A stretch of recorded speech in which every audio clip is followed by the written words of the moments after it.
Durante quase 2000 anos, um nome foi sinônimo de traição: Judas Iscariotes, o discípulo que vendeu Jesus por 30 moedas de prata, que o entregou com um beijo e que, consumido pelo remorso, tirou a própria vida. Essa imagem foi repetida em sermões, livros, filmes e tradições religiosas. Mas e se ela estiver errada? E se Judas não foi o traidor, mas sim o escolhido? E se ele não foi o vilão, mas o único que entendeu o verdadeiro plano de Jesus?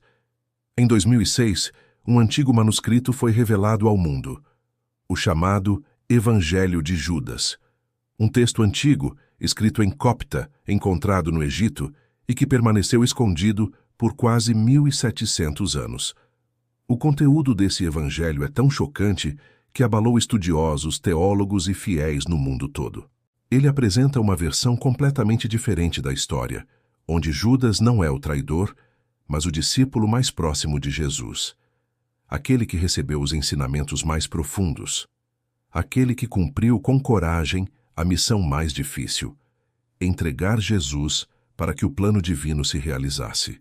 Mas antes de entendermos o impacto desse evangelho, precisamos voltar no tempo. No início do cristianismo, existiam dezenas de evangelhos, textos escritos por comunidades diferentes, com visões diferentes sobre a vida e os ensinamentos de Jesus. Entre eles estavam os evangelhos de Tomé, Maria Madalena, Filipe e Judas. Mas no século IV, a Igreja decidiu canonizar apenas 4 evangelhos: Mateus, Marcos, Lucas e João. Todos os outros foram declarados heréticos e banidos. Seus textos foram destruídos, seus autores perseguidos, suas ideias silenciadas. O Evangelho de Judas foi um desses textos perdidos. Ele ficou escondido por séculos, até ser encontrado por beduínos no deserto egípcio, próximo a Elmínia, na década de 1970. Durante anos ele passou por contrabando, foi vendido no mercado negro e quase se desintegrou por falta de preservação adequada. Só nos anos 2000, o manuscrito foi restaurado, analisado e traduzido. O conteúdo é arrebatador. Nele, Jesus ri dos outros discípulos por não entenderem sua verdadeira mensagem. Ele diz que eles estão presos a uma visão limitada, terrena, material. Mas Judas é diferente. Jesus o chama de o 13º Espírito, o único capaz de compreender o mistério. Em determinado momento, Jesus diz a Judas: "Tu sacrificarás o homem que me veste."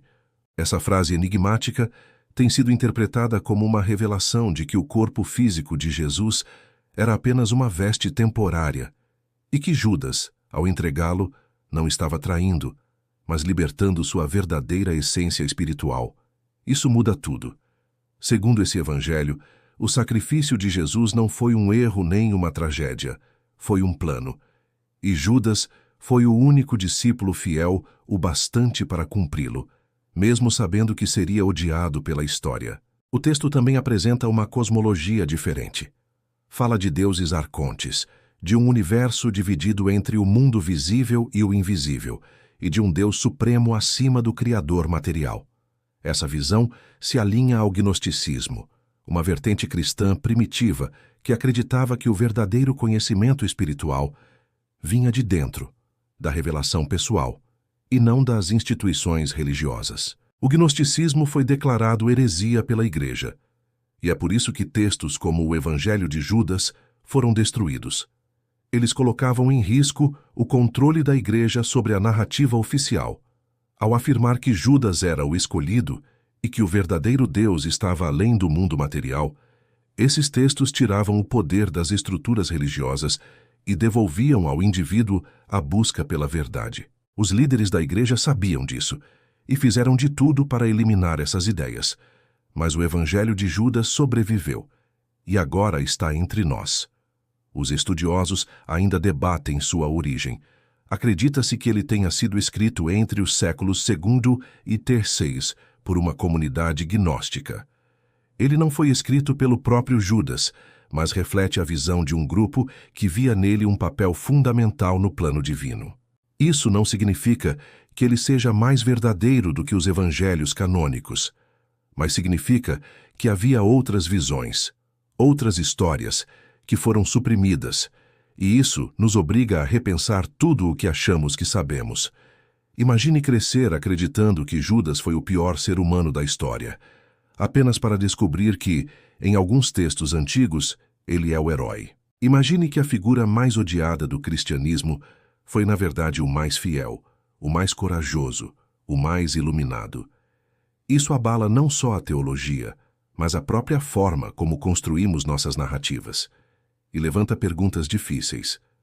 Quem decidiu quais evangelhos entrariam na Bíblia?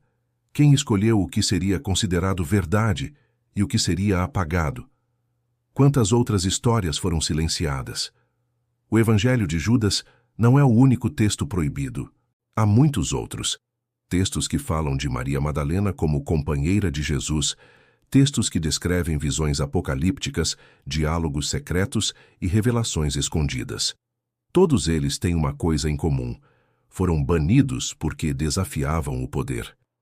O caso do Evangelho de Judas é emblemático porque ele não apenas oferece uma nova visão, mas inverte completamente a narrativa. Ele mostra que a história é escrita pelos vencedores e que, às vezes, os vilões são, na verdade, mártires mal compreendidos. Desde sua publicação, o Evangelho de Judas tem sido alvo de polêmicas. A Igreja Católica não o reconhece como autêntico. Teólogos tradicionais afirmam que ele é uma distorção tardia. Mas mesmo entre estudiosos respeitados, há quem veja valor em seu conteúdo. Para esses pesquisadores, o texto revela como o cristianismo era plural em seus primeiros séculos, como havia debates intensos sobre o papel de Jesus, o significado da crucificação e o papel dos discípulos, e como, ao longo do tempo, uma versão única foi imposta como verdade absoluta. O mais impactante talvez seja o que o texto desperta em quem o lê. Ele não fornece respostas definitivas, mas obriga a fazer perguntas, a desconfiar, a buscar. E talvez esse seja seu maior poder: libertar o pensamento, fazer com que cada pessoa questione a versão oficial e busque sua própria conexão com o sagrado. Judas, nesse texto, é o espelho da humanidade, rejeitado, incompreendido, odiado, mas também leal, corajoso e disposto a se sacrificar por algo maior. Ele é o símbolo do paradoxo, aquele que faz o necessário, mesmo sabendo que será condenado. E, ao fazer isso, ele nos obriga a encarar o desconforto, a aceitar que talvez a verdade não seja simples, que talvez, no fundo, a história de Jesus e Judas seja mais profunda do que jamais imaginamos. O Evangelho de Judas é uma porta, e uma vez aberta, é impossível voltar atrás.